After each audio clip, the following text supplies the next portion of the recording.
নমস্কার বন্ধুরা, মনীষার হেসেলে আপনাদের সবাইকে স্বাগত। আজ আপনাদের সাথে শেয়ার করব মাছের তেল দিয়ে শোলা কচুর মূলের চচ্চড়ির একটি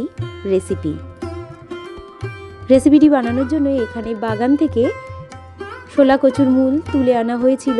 এরপর শোলা কচুর মূলটিকে এইভাবে সরু সরু করে ঝিরিঝিরি করে কেটে নিয়ে ধুয়ে পরিষ্কার করে জল ঝরিয়ে রেখে দিয়েছি।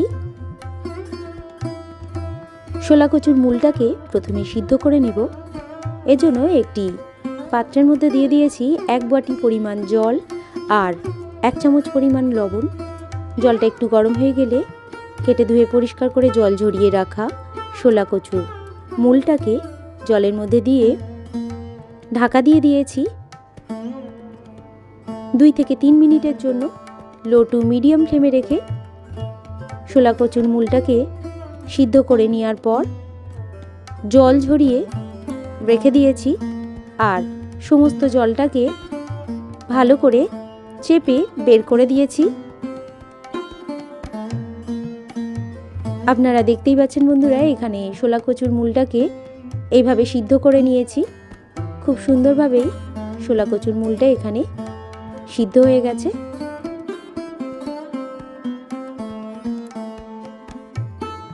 অন্যদিকে এখানে নিয়ে নিয়েছি রুই মাছের তেল। ধুয়ে পরিষ্কার করে জল ঝরিয়ে নেওয়ার পর দিয়ে দিয়েছি 1 চামচ পরিমাণ হলুদ গুঁড়ো আর স্বাদ অনুযায়ী লবণ, আর দিয়ে দিয়েছি 1 চামচ পরিমাণ রেড চিলি পাউডার। এরপর সমস্ত মশলার সাথে মাছের তেলটাকে ভালো করে মাখিয়ে ম্যারিনেট করে রেখে দিয়েছি। কড়াইয়ের মধ্যে দিয়ে দিলাম 100 গ্রাম পরিমাণ সর্ষের তেল। তেলটা একটু গরম হয়ে গেলে মাছের তেলটাকে কড়াইয়ের মধ্যে দিয়ে দেব। তার আগে ফোড়ন হিসেবে দিয়ে দিয়েছি 1 চামচ পরিমাণ গোটা জিরে, 2টি তেজপাতা, আর দিয়ে দিয়েছি 1/2 চামচ পরিমাণ কালো সর্ষে, আর দিয়ে দিয়েছি 3টি থেতো করে নেওয়া রসুন। এরপর দিয়ে দিলাম একটি মিডিয়াম সাইজের পেঁয়াজ কুচানো। সমস্ত উপকরণকে ভালো করে ভেজে নিয়েছি। এরপর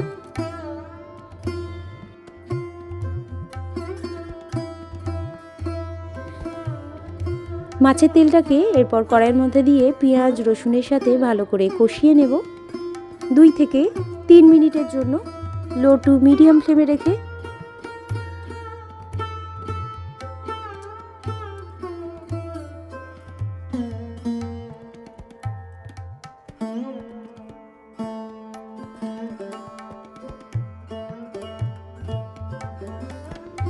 এই মাছের তেলের রেসিপিটি একটু ঝালঝালি হয়ে থাকে, তাই এখানে দিয়ে দিয়েছি 6 থেকে 7টি চেরা কাঁচা লঙ্কা।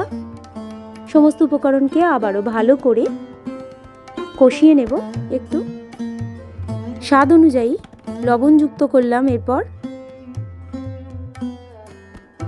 মাছের তেলটা ভালো করে কষিয়ে নেওয়া হয়ে গেলে দিয়ে দিলাম সিদ্ধ করে রাখা শোলা কচুর মূলটাকে।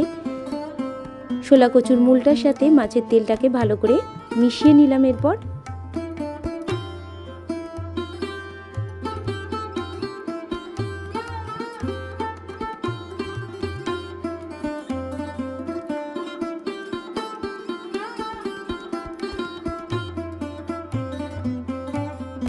এক চামচ পরিমাণ হলুদ গুঁড়ো যুক্ত করলাম।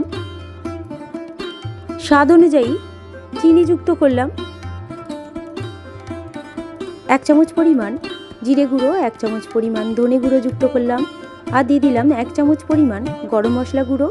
সমস্ত উপকরণকে আবারও ভালো করে লো টু মিডিয়াম ফ্লেমে রেখে মিশিয়ে নেব।